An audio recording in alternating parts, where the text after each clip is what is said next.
Alright, we're now ready to get back into putting our traces down. And so I use the arrow keys, by the way, to move around and the scroll button to zoom in and out. Alright, so now I've got my components placed. I'm ready to start adding some traces. So this is where we do route connect. And depending on whether you're going to do a one layer or two layer board is whether you should really start on the top or the bottom. Let me again make this a little bit bigger here so I don't have to scroll it over here. So you've got the top, and I'm going to say bottom here and then top, and it says no available via, which I find unusual. So you can always get a via, and we'll show you how you can change them. So what we're going to do here is I'm going to start on the bottom layer. The reason you would stop on the top layer is as if you were doing surface mounting. But if you're doing through-hole mounting, almost everything's going to be soldered on the bottom. Alright, so now you basically just play connect the dots here. So I'm going to draw and connect up these right here. So do some easy ones. Now, I'll warn you right away, just because you've got your thing unrats nested doesn't mean you should leave it as is. You might have to do some other unrats nesting. Now, as I'm doing these here, I can left click to move it, to make it turn at a specific point. But notice that it starts labeling some of these nets. These are labeled at 0. That means it's ground. And then I like to just have things labeled up here as much as possible, straight lines like this. Then notice this one, because I had a net labeled VCC, it's getting moved into there. And I'm again just playing connect the dots.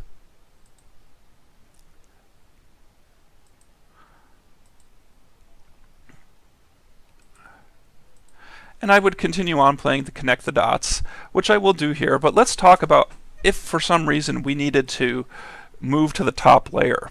So for instance, let's say this here, because I need to connect this all the way over to here, but I won't have to actually do this.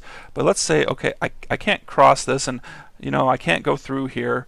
So if I double click, that's going to put a via in, and now I'm on the top layer. And now it's using the via one, which is definitely not one we want to use by default, but it's okay for now. And I'm saying, okay, well, I really am going to be soldering from the bottom, so I want to go back to the bottom layer again. I'm going to double click, and then I could be back on the bottom layer. Now, I'm going to undo that because it's not necessary to do this. In general, if you can get everything on one layer, you should get everything on one layer, which is what we'll be able to do here. Right. Connect, and I'm going to connect it right here. And notice out square wave, so it's telling me what that is again. That's the output of the square wave. So I'm going to connect that into there. Now this is VCC, so I'm going to connect it down here. And then this one connects. I'm thinking about how I want to try and connect this one here. Well, for now I'm going to just go ahead and connect it down like that.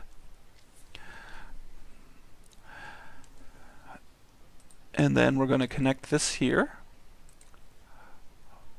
This I'm going to connect here. Again, just doing some more obvious connections.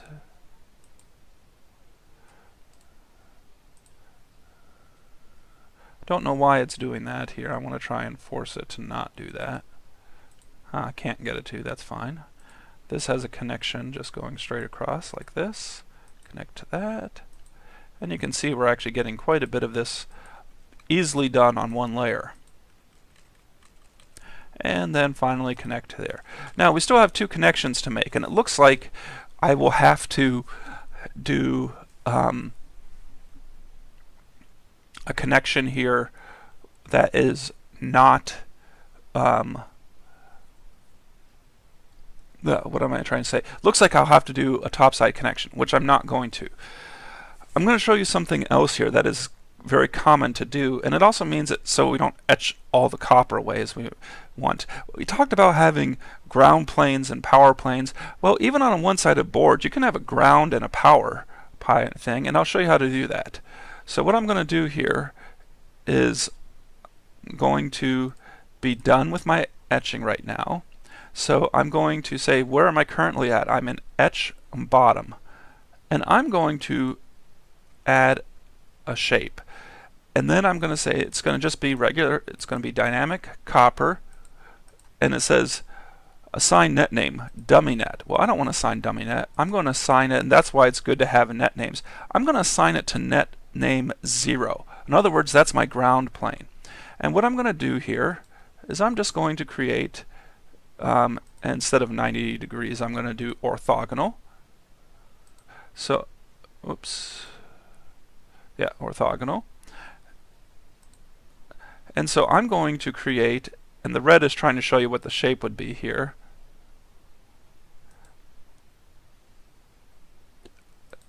And I'm just creating a polygon shape here.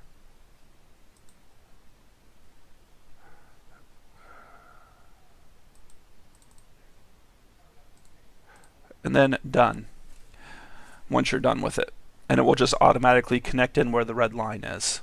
And so I have this piece of copper, and you could look at this a ground plane now, kind of thing, even though it's not really a plane. But what can I do? I can connect into that. So I'm going to connect into this ground plane by just simply connecting into that. But now notice I need a ground there. Okay, well, I'm just going to take this ground, and it says, oh, you should connect it over here. No, I just need it connected to ground. So I'm just going to connect it straight down there. So this is now, and the other thing that's nice is this whole big piece of copper here is ground now. Okay? I can do a similar thing with the power supply as well. You can also just do single wires as opposed to creating these little plane kinds of things, but it's actually kind of nice to create these planes. We can talk about more detail on why that is.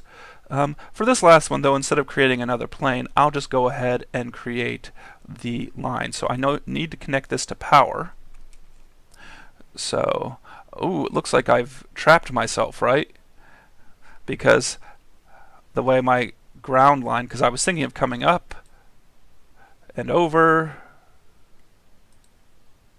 and then coming down and then getting into here. Okay, so we're going to leave it done there for now. We'll come back to that. And it's like, oh, well, what do I do? Well, I'm going to fix this. So I'm going to delete this. Now, of course, it shows now I'm still missing a connection. Whoops. I love the fact that it's whoops as the option. So I'm going to delete those, and I'm going to now do a route connect, and then let's see here. How do I connect this up here?